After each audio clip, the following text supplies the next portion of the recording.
Aqui no meu canal tem uma série de vídeos em que eu relato o uso de SARMs. Eu usei praticamente todos os SARMs que existem aqui e o que eu percebo é que nos comentários desses vídeos, uma das principais perguntas que aparece, que vocês sempre estão fazendo lá, que vocês estão discutindo nos comentários é: SARMs, preciso fazer TPC?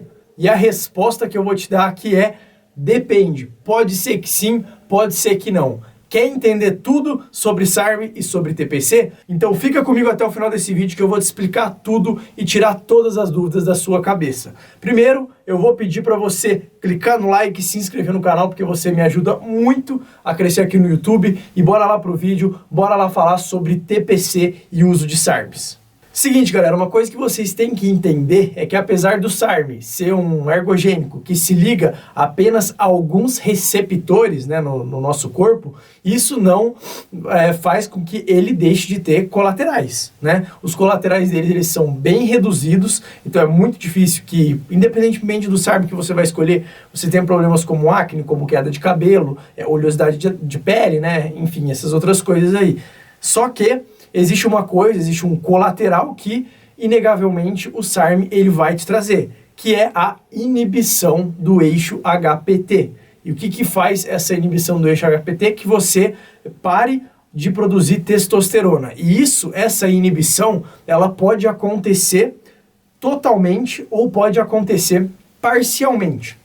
E aí aqui é interessante você entender esses dois lados, né? Para você ver se você vai precisar fazer uma TPC ou não. Porque não significa que, porque inibe um pouquinho o eixo, que você vai ter uma obrigatoriedade de fazer TPC, certo? Como assim? Se você não está entendendo, eu vou falar aqui de uma forma bem didática. Quando a gente está falando da testosterona endógena, né, do homem, a gente está falando de valores aí que vão variar de 300 nanogramas por decilitro até mais ou menos 900 nanogramas por decilitro. Essa faixa é a faixa que um homem natural ele produz, né? É a faixa aceitável, a faixa do valor de referência dos laboratórios. E aí o que acontece? Se você começou o seu ciclo de SARMs e você estava com a sua testosterona lá na casa de 900 nanogramas por decilitro, por exemplo, então estava uma testosterona alta, né? Uma testosterona bem boa. E depois que você fez a utilização ali por 8 semanas, por exemplo, de 900 nanogramas por decilitro, reduziu,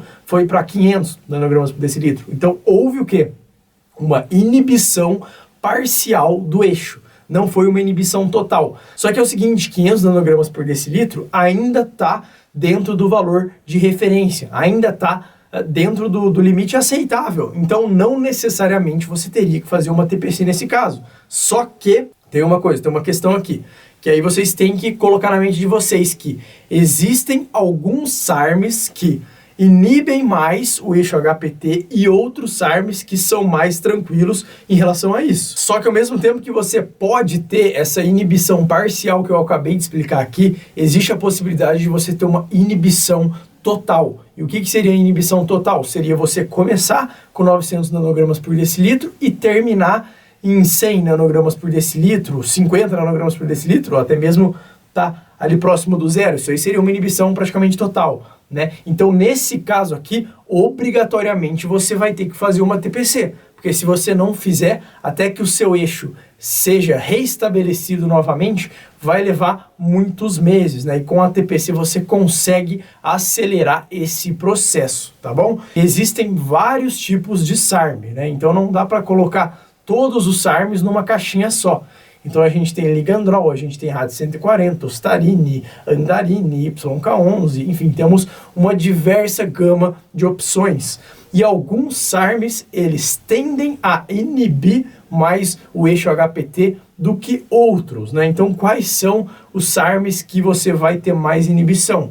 RAD 140, Ligandrol e YK11. São também, claro, os 3 SARMs mais potentes, são os que trazem mais resultado estético, se comparado miligrama por miligrama com os demais SARMs, né? Agora, o restante, Ostarine, Andarine, Stenabolic, são SARMs que, do ponto de vista de inibição de eixo, eles são mais tranquilos, tá? Dificilmente eles vão te trazer uma inibição de eixo total. Lembrando que inibição de eixo tem a ver com duas coisas principais. A primeira é a dosagem que você utilizou. Então, quanto mais alto for a dosagem, maior a chance de você ter inibição de eixo, e também o fator tempo. Então, quanto mais tempo de uso, maior a probabilidade de você ter inibição. Então, se você tem uma dose alta com um tempo de uso muito alto, é certo que você vai sim ter que fazer uma TPC. Se você coloca uma dosagem moderada, uma dosagem baixa, em um tempo curto, talvez você não precise fazer TPC, tá? A melhor maneira realmente de você ver se você vai precisar ou não é através de exames, né? Então, você tiraria exames da sua testosterona antes de você começar o ciclo de SARMs e depois você realizaria esses exames novamente assim que você terminar o seu ciclo. Se você não tiver condições de fazer exame antes e exame depois, o que eu acho até um pouco improvável, né? Porque quem vai usar SARM geralmente tem um poder aquisitivo um pouco mais alto, então um exame de sangue não seria um problema financeiramente falando, né? Mas se for para escolher em um dos dois momentos, lógico, faça depois que você terminar o ciclo, porque aí você consegue ver o que você tem que arrumar ali, tá bom?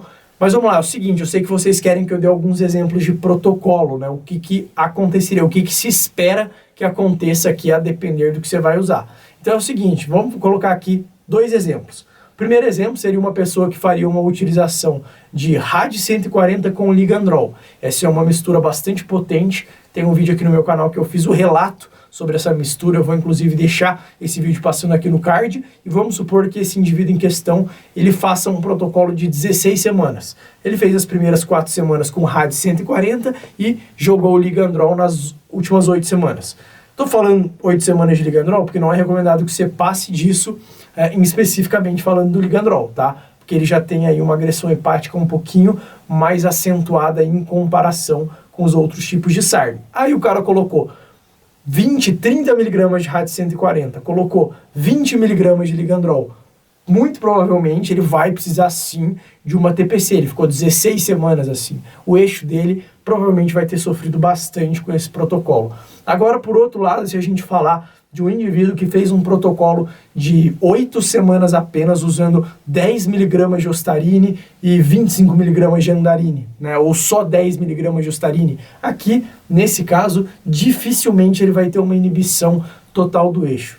Na verdade, seria praticamente improvável que ele tenha, mas uma inibição parcial, sim, pode ser que tenha. Mas aí o que ele vai fazer? Ele vai ver, através de exames, se essa inibição parcial requer uma TPC ou se não, se dá para tocar de uma maneira normal. Então assim, sempre que você vê alguém cravando 100% que SARM precisa de TPC, na verdade, depende, né? Não é uma garantia de que realmente você vai precisar fazer. Do mesmo jeito que se você vê alguém falando que não precisa de TPC, desconfie, porque em muitos casos vai precisar, tá bom? Agora, em relação aos medicamentos que você vai usar para fazer a sua TPC, isso aí é um pouco individual, né? Geralmente, algum SERM, então, como por exemplo um tamoxifeno, já costuma ser suficiente na grande maioria dos casos. Lembrando que se tiver algum problema de libido, também é comum que se utilize uma maca peruana, um tribulus terrestres, porque tribulus aumenta a testosterona? Não, tem nada a ver com isso, mas por questão de libido, embora seja muito difícil que uma pessoa sofra um problema de libido depois de uma TPC, depois de um ciclo, na verdade, de SARMs, né? Quando esse ciclo ele é feito com esteroides anabolizantes, a possibilidade é muito maior, né? Que ele sofra principalmente as consequências dessa queda, né? De testosterona, tá bom? Então é isso, espero que eu tenha te ajudado. Se sim, por favor, deixa aqui nos comentários, se tiver alguma dúvida também, quiser deixar algum relato, alguma observação, deixa aqui pra gente gerar nos comentários aqui um campo de discussão. Não esquece de clicar no joinha e de se inscrever no canal, porque assim você me ajuda demais, demais, demais, demais. E esse foi mais um vídeo informativo do David Já pra você.